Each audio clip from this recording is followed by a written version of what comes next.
So, everyone, thank you for joining me here. We've got orders from the Senate. Now, I understand you didn't previously take orders from the Senate, but hear me out. It's actually just the same thing the late General Aurelianus was planning. We are to march on Myra and defeat the Sassanid High King in battle. See? That was the plan already, was it not? Something like that, anyway. So, I just wanted to let you all know what we'll be doing. We'll probably march out this week, so just make sure everything's all ready and things. You know, you all know what to do anyway. Well, I hope you'll be kind to me and share your previous wisdom. I think a band of experienced officers like you is worth any number of generals like me. But, you know, the Senate, the people have put me in command, so we shall work with this. I do have these back here. I don't know if you fellows saw any of these, but it's a diary, Ambrosius's diary, by his own hand. I think I will give it a skim and take on some of his experiences. Invaluable, I bet. It might even... well, you know, I have a stake in a scriptorium in Rome, and I think such a volume would be worthy of public appreciation. We can make copies and abridgments and, well, you know, I'll worry about that. So that's all then, just filling you in. Same time tomorrow, if you please.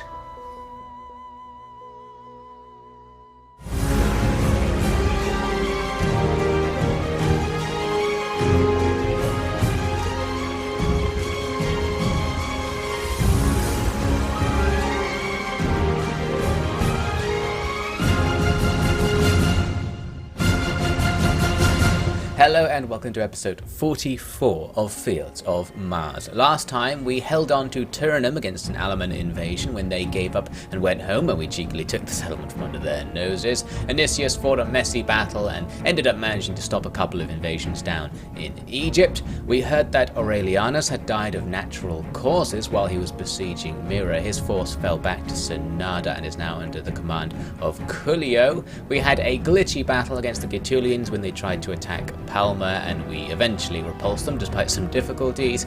And finally we saw what looked like an invasion building up coming over the Alps. We're going to get started by looking at Eutropius, who is going to follow after this Pontic army, where they've basically sacked another settlement, just like they did at Trapezus. That means it has no garrison, so we can just sneak in and do what we want with the settlement now. So that's very nice. Eutropius getting some good free opportunities and adding to his own glory without having to do anything. I'm sure he's very pleased with this arrangement. We don't want to actually take this settlement. It'll be in a new province, so I'm just going to liberate it. That'll give us a new trade partner, and we can rely on our borders to be a tiny bit more secure because of this. And we'll just see if any more opportunities to keep doing that arise. Now, Cullio, as earlier discussed, is taking Aurelianus' army back to Myra, where it was before, to resume the siege. Previously, I had hoped the enemy king might just leave and we could take the settlement and then continue from there. This time, we're just going to put them under siege and see what happens. My vague thought was that some reinforcements may be drawn over and we can take out some other Sassanid armies at the same time, or generally draw the Sassanids onto land near our forces so we can take them down. The Garamantians are staging a pretty big invasion of Alexandria right now. They've got 2 armies and 2 navies coming in, although the 2 navies have super low integrity. I've never seen integrity have any effects on the AI, so I don't know if that matters, but in theory they will take attrition if they stay out there much longer, so they might leave because of that. But yes, the 2 armies is probably what we're going to focus on. Odysseus is right there ready to do it. I'm also going to recruit some more troops in the area with a new generic general down at Oxyrhynchus. You can see there's actually another Garamantian invasion in the west there coming towards Oxyrhynchus. So we'll put some troops together, and hopefully if we can get 2 armies going in Egypt, it'll be much easier to defend. But before any of that, the Sassanids come to attack Cullio with an army from overland and another one that came and landed next to him from further south out at sea. He's going to run away from that engagement because that's a pretty big fight, but he didn't run very far. He completely messed that one up. He's still in reinforcement range of the settlement even, so we're in trouble now. All three armies are just going to attack him without mercy. The balance bar not looking good, and his army is going to be weaker than usual because he doesn't provide any of the bonuses to his troops. So we've got a stack of spears and 2 stacks of the standard, a few spears, a load of archers and a load of cataphracts set up from the Sassanids. We're going to try our best to hold them off now. I've got a nice position actually. There was a slight hill on the map, so I'm going to take control of that, and the red line of death protects our right flank here as well, so that is nice. We've also got large onagers. That is going to be very nice against these massed ranks of Sassanids. Lots of chances for some big kills, hopefully. So they've got their first stack coming in, the second stack of mostly spears following behind, and the third stack will trickle onto the field due to the unit limit as we go along. They're getting things started in the classic Sassanid style. It's a cataphract charge into the front of our testudoed heavy spears. It's just about the best thing we could hope for in terms of receiving a cataphract charge, but it's still not immune to this attack. We're going to take losses. The cataphracts will slowly lose in the ensuing melee, but it will damage our side, and if they cycle charge or get more units to do the same, they can eventually break through these spears. They're going to have a bit more luck over here because even though the red line of death is protecting our flanks so they can't go around me, they have so much cavalry available to attack the front that spearmen aren't going to be enough, so that's going to be a bit of a risky grind over there. Some of the spears coming in from the enemy are going to get blown apart by the large onager. The accuracy isn't all that good, but when we get decent hits, it does very big damage indeed, and once the enemy bunch up a bit more, we'll get some chances for some excellent attacks with the large onager. So it's up to the front line to hold them off. Our legionaries along the front are going to have to fight many units of spears. They're going to have to kill like 5 men each to get out of this one alive. As the enemy's second stack of spears comes in, we blow them apart with the onagers, getting some very nice damage. Although you could argue it's a waste of ammo to be firing explosive shots at such weak spear units. There's not much else that's worth attacking right now. We did push the enemy back on the left flank, but now we're having the classic problem where we're taking so much arrow fire here that we can't even get into stationary testudo, so our men are gradually dying as a result of this. I shuffled them backwards a little bit, and I think eventually ended up getting that situation stable where they stopped taking losses from that fire, but now they will have to face the enemy's melee attack in their weakened state. We'll see how they do. The rest of the fight, really just a big test of quality versus quantity. The enemy's numbers are overwhelming, but our front line holding strong for now, although that's not true here on our far right, where our spears are slowly dying to the enemy's cavalry, funnily enough. As I said, just so many of them, and they're so good that they may be able to get through here. We'll just have to pray. Yes, it's just as he wrote. Just as he wrote. Going according to the plan, you could say. We'll sit still. That's what the men are used to. And if it can beat the Huns, then these withered desert types won't stand a chance, most likely. It's well tested, at least. He did quite a lot of fighting, actually, Aurelianus, you know. I suppose you were there. It's just, in the histories we've had published in Rome, it doesn't make mention of it.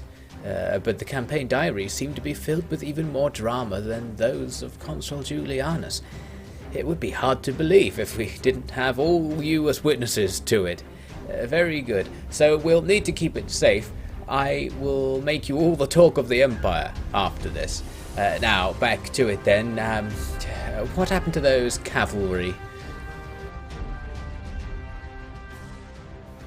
The cavalry have all gone out to start raiding the enemy. Some of them are trying to take out archers behind the enemy's front line. Another unit I ordered to take down some Savran cavalry, and this of course was a mistake because I then forgot about it and they skirmished them across half the map, killed half the unit by shooting backwards over their shoulders with their cheeky trick shots. We did eventually catch them though, as I had hoped, and a melee ensues, but the strange thing was that we weren't able to win this melee as it turns out. Those Savran cavalry you'd think would be weak in melee, especially against legionary cavalry, who are our heavy cavalry unit, but it just didn't work out, as we'll see in a bit. So the grind continues on the front line as usual, but we are going to have a couple of bits of good luck. First, I'm able to outflank the enemy and start routing a few units here, and we kill an enemy general somewhere in the mix. So that is all well and good, although they do have 3 generals. However, I must say, the killing of the general didn't appear to have any effect on the battle as it usually does. The enemy's infantry are mostly tier 1 trash pagan band who mostly don't have weapons, they have pitchforks and sticks, but for whatever reason, even without their general, even under this artillery bombardment and facing legionaries, we just weren't able to get them to shatter. Sometimes they would rout, but shattering seemed to be very rare. You'd expect them to shatter near full strength in this situation. I guess because the enemy still has so much on the field, they feel like they're winning, so even the guys who are just being completely eviscerated on the front lines are willing to take it for the team. So that's good of them. So here's those Severan cavalry taking down our legionary cavalry. Not nice at all. I was outraged by this, and most outraged of all is this guy and his friend to the left there. They refuse to be dead. It just seems so unlikely they could have lost that fight that they're just not going to accept it. We did then draw those Severan cav back over towards our line and drop some arrows on them. That's going to do a bit more damage. Meanwhile, they are shooting some of my other cavalry units who were resting up, and I didn't even notice. So that crossbow cav unit really doing a number to our cavalry in this battle. Now the front line still stable, but we still haven't broken their main bulk. I'm going to flank attack them here, and that's going to have some effect at getting some of these guys to rout, but still not shattering. I was very surprised by this, considering their low strength and the loss of their general. I would have expected a shatter here. I'm rushing backwards in this case to get away from those pagan band, because I don't want to have to fight with my flank exposed, because it will take so much archer fire. But the process of running away kills half of my own unit because of just how that works in Attila. You don't get your melee defense, I think, while you're moving for whatever reason. So the grind's going to have to continue, and the unit holding the front line is doing a stupendous job. They have killed tons of enemy units and held back thousands, if not more, troops attacking them from the front. Pretty good from those legionaries, but even they will eventually be ground down by those attacks. They are not invincible. We did surround them a little bit, coming in from the right and start breaking up the enemy's formation, getting units to move around the place. And as things got a bit more mobile, I sent out Cullio himself with the Praetorian Cav to try and make a decisive blow against their archers. They have lots of archers and have lots more coming in as reinforcements, and I thought if I could clear them up, that will allow me to do more flank attacks, because they are the main reason my front line can't move, because they just eviscerate anything that isn't in stationary to pseudo. And unfortunately this is going to be no exception. Even though the Praetorian Cav have sufficient health and armour that they should be virtually invincible against standard arrow fire, they're just annihilated instantly once a unit of Kurdish archers starts firing at them. I was very surprised by this as well. Our men not doing as well as I would have hoped. So after the unit is killed, and I'd been looking away while playing, I looked back, saw that they died, had no idea why, and got them out of there, especially since those spears are coming in anyway, so we need to leave. Even as they leave, they're going to get cut down though. Fortunately, our General Cullio is still alive. Virtually all the Praetorian Guard killed in that attack. Very foolish of him, but at least he is alive, so that will not inflict a morale shock. He can rush back to our lines, the mission having utterly failed. Our other cavalry are trying to do similar things, taking out archers here and there, but the enemy's third army is coming onto the field now. And the leading elements of that third army, the cavalry, are coming in to take part in my fights against the archers, and so because of that, we're actually going to lose pretty much all of our cavalry out there. While this unit is kiting two of my units across the map, more skirmishing action going on there. So back on the front line, the enemy's third army's infantry began to arrive, and those infantry are going to be regular, decent units, unlike all the pagan band we've been facing from that second army, and that means our very depleted front line is in trouble, because these guys, the Dalamete infantry, are good. They're probably as good as legionaries, and they're starting to cut us down just straight from the front. With our formation like totally blown apart, it's really hard for us to coordinate anything back against them, especially because we can't move because of those archers.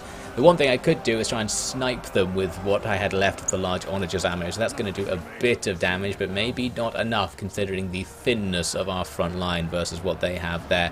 Not a nice situation.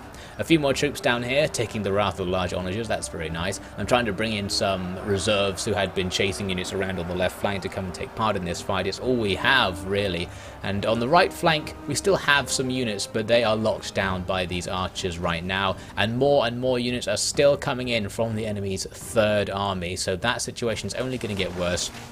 You can see here the archers shooting at my reserves as they come in. They're going to be doing a big damage, and I spotted this and decided to make the decision to swap these cohort auxilia with some spear units in order to have the weaker and less melee useful unit be on the front line to try and take that arrow fire. It didn't work actually. I think the archers kept firing at my cohort auxilia, and as I did this switcheroo and tried to get a new stationary testudo going, those cavalry came and stopped my spearmen going into testudo by getting them into a melee, and my cohort auxilia by this point had lost half their men to that archery fire. So even before they engaged, they're just being wiped out. The enemy are completely commanding this battlefield here. There's nothing we can do without them just stepping in and instantly killing all of our men.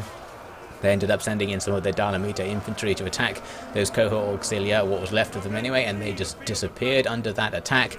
Not nice. I've got some javelins throwing into the enemy's heavy infantry, a pretty nice situation, a chance to damage them, but they were on skirmish mode and they did the old skirmish forwards trick, so they actually ran into those heavy infantry, took big losses, and now have to try and escape. They're going to be taking arrow fire as well. So it's getting to the point when we're going to have to fight the enemy's heavy infantry with our archers, trying to shoot them at point blank range or just fighting them in melee. Not the best of situations. Our front line has almost nothing left of it. I'm going to be sending tiny groups of men to try and just lock the enemy in position so our archers can shoot them. That's all the chance we have left here, really. The melee that's going to ensue because of that will not be favourable to us at all. Things starting to look pretty dire. Mars, did you see me? I spilled blood for you, Mars. Even my own. I killed those men for you. I lost my eye for you. Did you see? Do you see the bodies of the defeated? Do you see my sword stained and jagged? My shield heavy with arrows and splintered by blows? My armor ripped and dented? My soul still ablaze? I would have killed them all for you, Mars. We wanted to. We were going to. But I see now what you are saying. I see that we were not meant to live on without Aurelianus. We were his and he was ours. We fought and won together. He must have begged you to send us to the afterlife to be with him again. I understand, Mars. I will not resist. You got what you wanted, and so shall we. I'll bring my sword to show you. As our backlines get torn apart, I thought I'd show you what's happening to the remnants of our front line. You can see there is absolutely no mercy for them coming from the enemy's ranged troops. They're just taking everything right now. Javelins, arrows, even some slingers starting to move up to attack them. And you can see there's pretty much not a single frame where they aren't being hit by arrows at the moment. So that stationary testudo stopping this battle from being over long ago. But the arrow fire stopping us from doing anything with these troops because they'll die the second they break the formation. So they're just standing there, and they were forced eventually to break because the enemy attacked them in melee, and this is where things are of course going to break down. I had this other unit of half-dead spears. I thought I'll start a new testudo here to try and draw fire away from the melee, and it worked a bit too well. They started firing at those spears, killing half of them instantly. The enemy's cavalry move away, so I had the chance to go back into testudo, but it's not an instant thing. It takes 5 or 6 seconds to do it, and you have to be completely out of melee and standing still to do it as well. And all of the time it takes to get to that position means our unit is demolished by the arrow fire. Pretty soon all of those archers started to charge in and fight in melee, and everything was just overwhelmed. Cullio was killed on the front line, among the very last of our troops to die. Those legionaries who were able to hold off all those arrows were not able to hold off the archers themselves. They were eventually taken down too, and that's going to be the end of the battle. We lost pretty much everything in the fight, and what we have left, the 10 or so men that might still be alive, will just be deleted because we retreated before the fight. The enemy side, of course, took huge damage in the fight as well, but it's not going to have a lasting impact because of the way that a winning side has a much lower threshold for how much strength the unit has to have to be kept alive and not be disbanded. Because of that, basically all of that first army is going to survive. The second army is a garrison, so it doesn't really matter what happened to them. The third army took more damage, still about half of the units alive.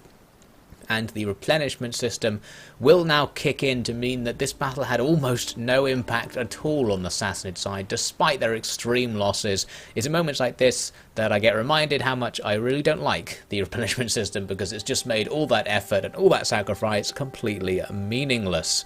So we'll have to watch out now, because we have lots of exposed territories that the Sassanids can attack. First, the Garamantians are going to come in to attack Oxyrhynchus, where I had failed to recruit any troops since they attacked so quickly. So it's just the garrison and our general. I wanted to fight this. I noticed the enemy have a lot of low quality infantry in their army, so I thought maybe there's a chance, but they were actually pretty good at stopping us from exploiting them. They had their heavy cavalry, their spears and their camels all ready to stop our light cavalry from rear attacking their infantry, and meanwhile that infantry was able to just slowly overwhelm our infantry defending the town. So things weren't going particularly well, and we weren't able to get those classic scout equite rear charges that make things shatter, and with their general alive and because their troops were kind of decent, I don't think it would have worked anyway. So really this was a doomed attempt, although something interesting did come out of it, because after a while they'd killed everything in the town, but our cavalry who were hanging around outside were still alive, so I started just hiding them around the map to see if we could wait down the timer and just get a draw, because that would force them to either keep the place under siege or run away, and we'd have a chance to save our new general. It doesn't work though, I'd never seen this before. It seems that if you don't have much strength on the balance bar, the game just forces you to lose after a while before the time limit runs out, because you were going to lose, I guess. You can't exploit it for a draw. But that was just interesting to discover that anyway. So annoying, a close defeat. They are going to sack the settlement and kill our new general, so we're back to square one at Oxyrhynchus. Was this the Senate's plan? Seems a little unfair that the army I effectively bought off them with all those tax shipments is destroyed before the first man laid eyes on a blade. Do I get a replacement? How many useless generals did they have on hand? Doesn't bode well for that Coolio who took over from Uncle. It's not even that hard. I suppose these idiots weren't so wise as to spend their youth reading scrolls in the gardens. They just get the people to elect them up, then the Senate snatches them away for another game of dice. Generals should be bred, not chosen by the plebs. All the great men of our empire are related. I don't think that's mere chance. And Tullus was forged in the same fires as grandfather. Where are we going to find another one of him? Julianus right now is marching to take down the final Hun settlement. He'll have to fortify up on the border there to sit through winter now due to the attrition, but this is just a reminder that that's still going on. He's making his way there eventually.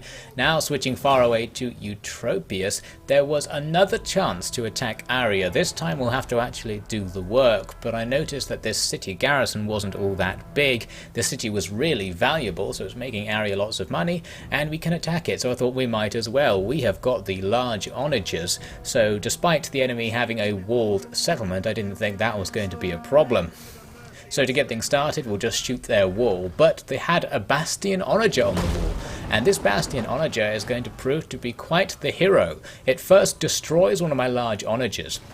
I fired back at it, getting a direct hit on the onager, but it seems that bastion onagers can't be destroyed in the same way that field ones can. You have to destroy the sort of salient on the wall that it's standing on to get rid of it. So that's what we're going to have to do, but while it's happening, they're just destroying our onagers. We've already lost 2, there goes a third one. They're 3 for 3 on this bastion onager. Its accuracy very high. I guess they already pre-ranged this exact position, perhaps realizing we were going to fire from it, I don't know.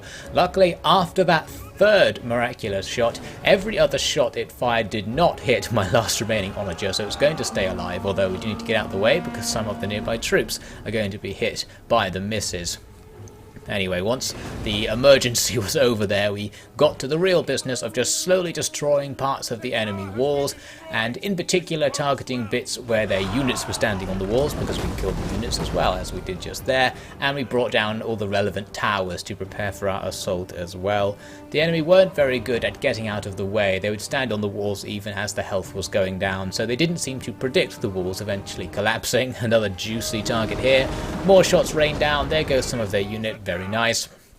we do need to actually be destroying these bits of wall just for the purposes of getting into the town, because we don't have a ram, and this particular breach is going to be perfect. It's right in front of us, so you can see I started to move the army forwards, ready to assault it, and the enemy moved troops to defend it. So we're going to have a battle over this choke point, which isn't exactly what I wanted. I thought I might be able to use all these archers to shoot arrows up over the walls and just hit the blobs of enemies behind. Didn't really work out like that, unfortunately.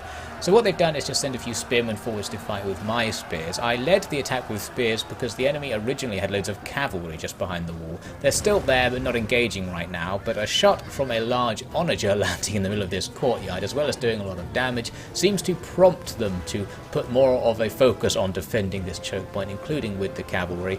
These infantry who were standing on the front lines started running away, and a lot of them will die as they run away, because of that whole "you die if you move" thing in Attila, so that's nice. And eventually in went the cavalry to fight with our spears, exactly what I wanted. We'll kill some of the cav and then bring our swords in, and it actually happened a bit quicker than I thought, because the cav died and then the spears fighting me all decided to leave. They're not routing, they've just been given an order to go over there. I think they're climbing up onto the wall. So I thought, fair enough, I'll just advance forward now that you've made a big gap, because their archers were standing right there along with some more cavalry, so I could charge all my swordsmen, the cohort auxilia, to take advantage of this gap. The enemy did start bringing the spears back to try and block me, but it was too late. We've got our in. We can start taking ground inside the settlement. The choke point's going to fade away, and we now have the numerical advantage and the troop type advantage, balance bar very much in our favour. Just a case of finishing them off. So very good of them to let us all in like that. It could have been a little bit of a grind to go through all their troops fighting in the choke point, but now we can surround and destroy much of them. They started routing all over the place, and basically we had their whole army except for one unit. They had their commander all the way back in the centre of the town, and you can see from his vantage he would at this point of the battle noticed our ranks just rushing forwards, killing the last of his men as they fled from the courtyard by the gate. And very generously of him, he just shattered out of nowhere, so I didn't have to fight all the way up to him and destroy the barricades he'd put in front of himself. It was a decisive victory in the end. Probably the result we would have expected from the auto-resolve, actually, but we didn't take many losses. That's the main thing here. With the exception of that onager crew, we're going to be coming away from this fight with most of our army intact. Some of the spears fighting in the choke point at the front took losses, but they're super easy to replenish, so that is fine. Now, we don't, again, want to be occupying territory out here. Luckily, we had the option to make a new liberated state, so we'll do just that. And that's just going to secure our border a bit more and deny income from Aria. This is a pretty annoying one for Aria as well, because it's right in the middle of one of their core territories, so we're probably screwing some stuff up with their building systems as well by doing this. Now, just to be extra cheeky, I noticed that the settlement to the north had a damaged garrison. Perhaps they've taken attrition recently, and it was in movement range, so although I take attrition to move over here, I thought it was probably worth just coming over and auto-resolving this garrison out of existence, so that's what I did. And the hope was that I'd be allowed to liberate another faction here, because of course we still don't want to take territory out here. This place would be even worse to try and hold, and we were fortunate in that regard. We can create a new ally. So that's 3 new friends that Eutropius has created for us out here, denying Aria 3 settlements and securing the eastern border of the empire very nicely. He's done well for himself. It wasn't his mission to be out here doing this, and he probably needs to go back, but he will be going back in glory. The loss of thousands of elite troops at Myra had cost the Empire dearly, and yet for some there was profit in it. Septimus had struggled to argue that the military situation was as dire as he claimed, for previously he seemed to make gain after gain. The effort and cost of doing so was not the part the Senate heard about. Now the evidence that a single mistake or misplaced man could lead to disaster was readily available. The Macedonian legionary school that the lost men had come from would be called upon again to provide replacements, while continued acts of heroics would be asked of the men on the front lines to buy time. But while so much attention was placed on that theatre, it was true that a far larger threat was already on the way in Gaul.